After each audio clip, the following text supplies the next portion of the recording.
It was a bright morning in the bustling city, the kind of morning where people hurried through traffic with cups of coffee, phones pressed to their ears, and determination written across their faces. But somewhere on the other side of town, in a small rented room barely holding together with cracked walls and a leaking ceiling, a young girl named Alina was preparing herself for another day. She wasn't like the people rushing through the city with expensive clothes and confident strides. She came from a background where every coin mattered, every meal was uncertain, and every opportunity seemed like a distant dream. Alina was dressed in her only neat dress, a faded blue one she had carefully ironed the night before. She tied her hair into a simple ponytail and looked into a broken mirror. Her reflection wasn't perfect, but her eyes carried something rare, hope. She worked as a waitress in a small cafe near the city center, earning just enough to pay for rent and send a little money back home to her mother and younger brother in the village. Her father had passed away years ago, leaving them with nothing but debts. For Alina, survival wasn't just about herself, it was about keeping her family alive too. That morning, Alina received news from her landlord. He knocked on her door with a stern face and told her, "You're 3 weeks late with rent.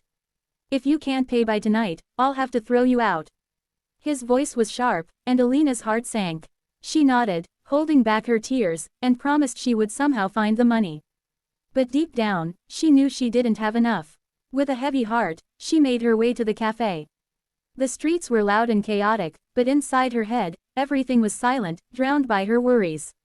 She thought about how many more hours she could work, how much she could save, and whether she could even manage to beg her employer for an advance. By the time she reached the cafe, she pushed her fears aside and wore a polite smile. That was her shield, never letting customers see the storms she carried inside. She greeted her coworkers, tied her apron, and began serving tables. Across town, in one of the tallest glass buildings piercing the skyline, a man named Adrian was preparing for an important business meeting. He was the CEO of one of the largest companies in the city, known for his sharp decisions, cold demeanor, and intimidating presence. People whispered about his ruthless rise to success, how he never let emotions interfere with logic, and how his words could make or break someone's career. He was respected and feared in equal measure. That day, Adrian had scheduled a meeting with several international investors at an upscale restaurant downtown. The kind of place where chandeliers sparkled above polished tables, waiters wore crisp uniforms, and silence was only broken by the sound of fine cutlery. Fate, however, had different plans. Around lunchtime, Alina's manager asked her to deliver a catering order to that very restaurant. She hesitated, nervous about stepping into a place so far from her world, but she had no choice.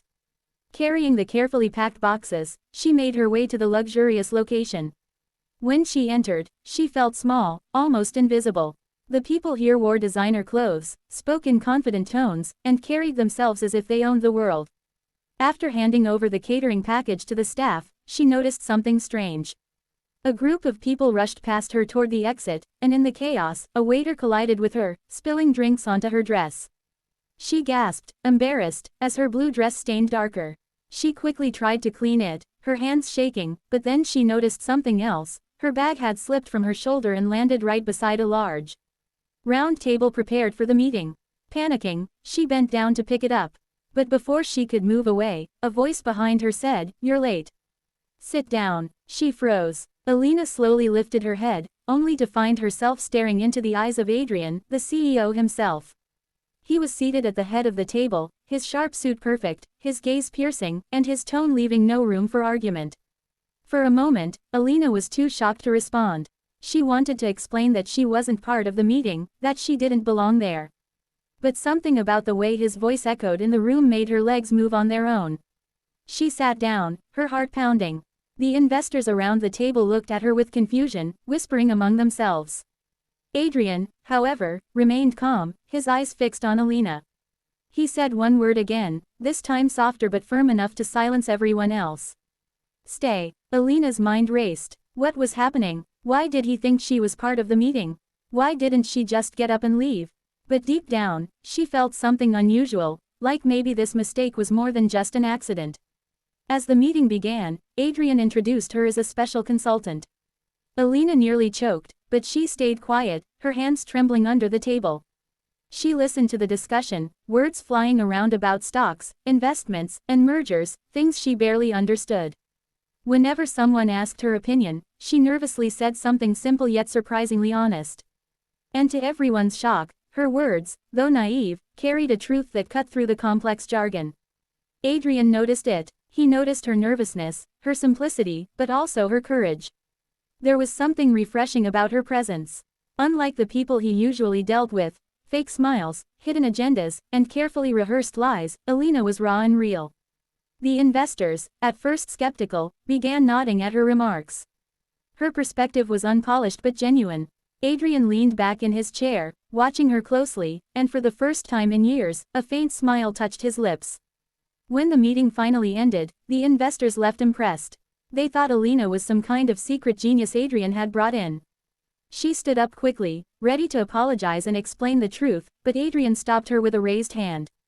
"Why were you about to leave when I asked you to stay?" he asked calmly. Her voice trembled as she replied, "Because I don't belong here.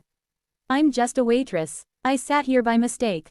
The room fell silent. Adrian studied her for a long moment, then simply said, "Maybe mistakes happen for a reason."